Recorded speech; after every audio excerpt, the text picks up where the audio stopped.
अरे बस ऐसे ही घर की झाड़ पोंछ करने में टेबल से टकरा गई।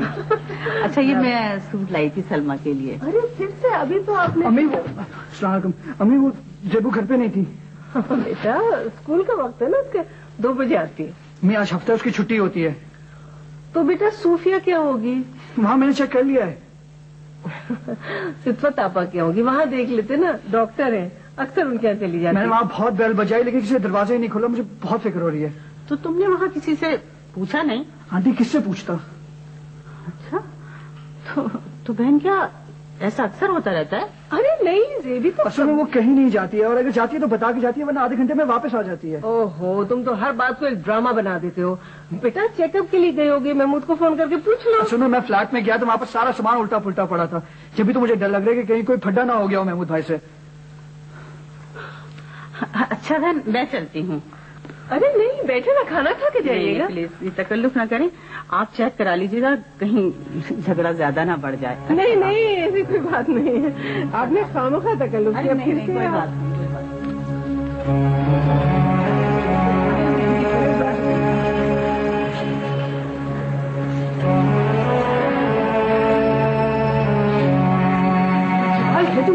आपका इशारा देख ले, अपनी टटक किए चला जा रहा था। मुझे जेबी की फिक्र लगी हुई है। हम सॉरी अगर मैंने आपके आँख का इशारा नहीं देखा। तो इसकी सास के सामने सारी कहानी सुनाने की जरूरत थी तुम्हें? ओह मम्मी, सास से ज्यादा बहन है। हुआ क्या है बताओ तो सही। यार वो क्या हुआ है? मुझे फोन करे तो अरे बता क्यों नहीं रहा, अंदर कहाँ जा रहे हो बताओ।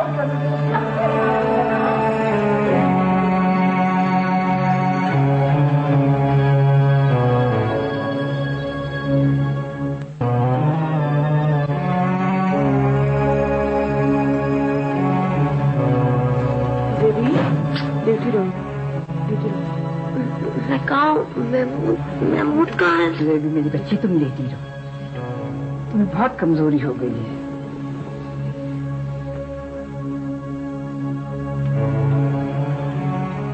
शायद किसी से टकराई थी महमूद में। हाँ लेकिन अब तुम बिल्कुल ठीक हो, लेकिन तुम्हें चोट बहुत ज्यादा लगी है।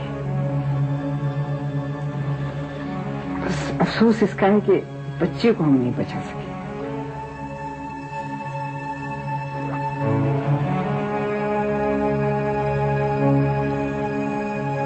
डॉक्टर ने बहुत कोशिश की थी, शायद खुदा को यही मंजूर था।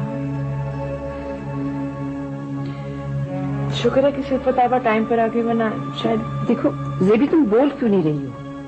ये खामोशी तुम्हारे लिए सही नहीं है, बोलो। कभी अपने जहन पर इतना जोर मत डाल। हिना तुम इससे बात करने की कोशिश करो, इस तरह खामोश रहने से इसके जहन पे असर पड़ सकता है। जेबी बताओ ना, तुम कैसे गिरी थी? बताओ ना, तुम्हारी कैसी चोट लगी थी? महमूद भाई का पता करना चाहिए। अरे छोड़ो उसे, पहले इसके घर वालों को इत्तला करनी चाहिए। जाओ तुम जाकर जेबी घर टेलीफोन करो।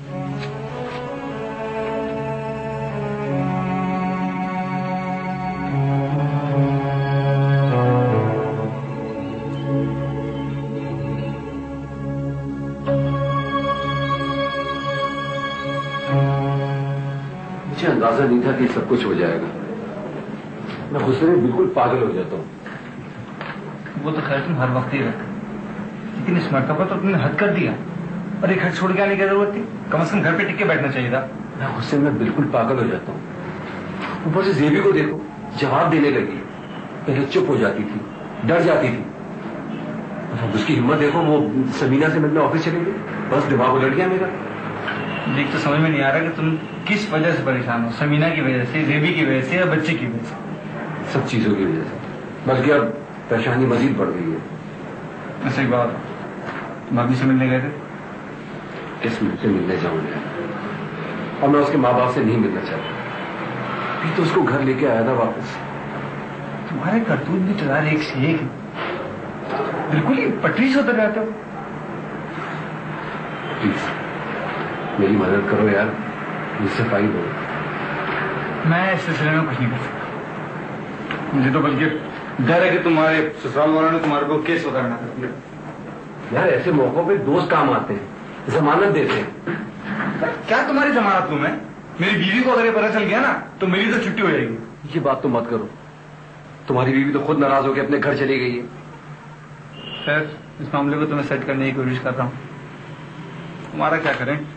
तुम तो कहते थे कि मुझे अकेले रहने में बड़ा मजा आ रहा है। कुछ ना कुछ तो कहना ही ना यार। अकेले कौन रहना चाहता है? अजीब मुसाफिरों सी जिंदगी है। बीमार पड़ जाओ तो कोई मुंह में पानी टपकाने वाला भी नहीं होता। भाभी को वापस लाना चाहते हो? तुम्हारे ख्याल में और किस लिए कर रहा हूँ सब कुछ मैं? तो तुम मेरे मामले में नहीं पड़ोगे? यार, तुम्हारे मामले में पढ़ने का मतलब है अपने आप को बिल्कुल गंदा कर लेना। वैसे तुम्हारे हाथ में बेहतर यही कि तुम जाओ और अपने ससुर के पैर पड़ जाओ। हाँ, ये सब कुछ नहीं कर सकता। तो फिर तैयार हो जाओ अकेले जिंदगी गुजारने के लिए। तुम्हारा अगर ख्याल है ना कि लड़कियां तुम्हारे लिए कतारें बनाई खड़ी हैं, तो तुम्हारी गलतफहमी है ये। और अगर लोगों को पता चल गया ना कि तुम अपनी बीवी पे हाथ उठाते हो, तो बेटा बिल्कुल ही छुट्टी। चाहो बैठो, बैठो, कम ऑन।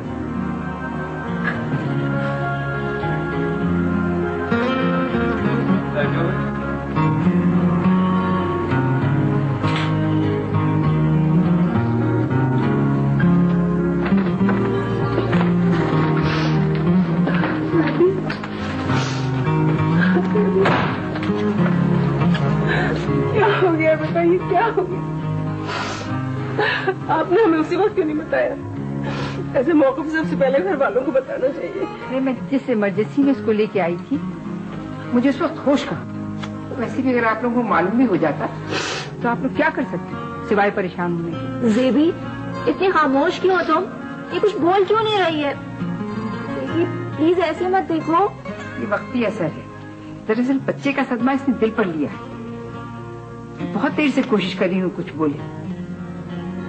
नहीं बात है, अगर ये रो पड़ेगी तो ठीक है। जेबी, बोलते क्यों नहीं बेटा? बोलते क्यों नहीं? अपनी अम्मी से भी नहीं बोलेंगी बेटा? जेबी, क्या हुआ तुम्हें? ये सब कैसे हुआ? ये मुझे बेहोशी की हालत में मिली। लेकिन एक बात मेरी समझ में नहीं आई कि नीचे कैसे गिर गई। जेबी, बेटा बताओ, बताओ बेटा, तुम्हें चक्कर आया था क्या? चक्कर आया अभी? बोलो ना जेबी। जेबी बताओ, तुम कैसे गिरी थी? खामोश क्यों जेबी? बताओ तुम कैसे गिरी थी, क्या हुआ था? अरे क्या कर रहे हो, पागल हो गए हो? तुम्हें कोई चक्कर नहीं आया था? महबूबा ने कुछ कहा था ना? बताओ उस दिन जब तुम घर गई थी तो क्या हुआ था? बोलो, खामोश क्यों? बोलो जेबी, बोलो, बोलो। मेरा बच्चा।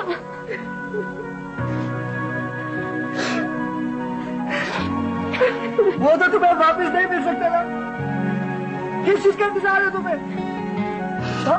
खामोशी से क्या मिलेगा तुम्हें?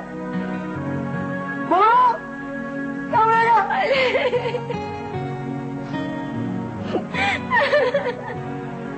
अरे महमूद ने मुझे बहुत मारा था। वक्त से मुझे मारता तो मैं सोचती थी कि मैं चुप रहोगी तो सब सही हो जाएगा।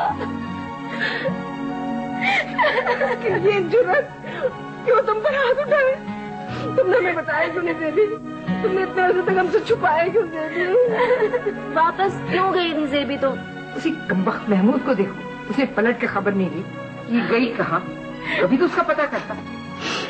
वो किस मुंह से हमारे सामने आएगा? हम बेबी को वापस कब ले जा सकते हैं?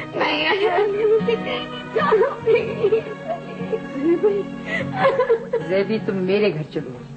मैं डॉक्टर होने के अलावा तुम्हारी माँ की तरह हूँ। और देखो, एक बात कान खोल के सुन लो, तुम बड़ी बहादुर लड़की हो। तुमने बहुत कुछ सहा है। अब तुम मायूसी की बातें बिल्कुल ना करना।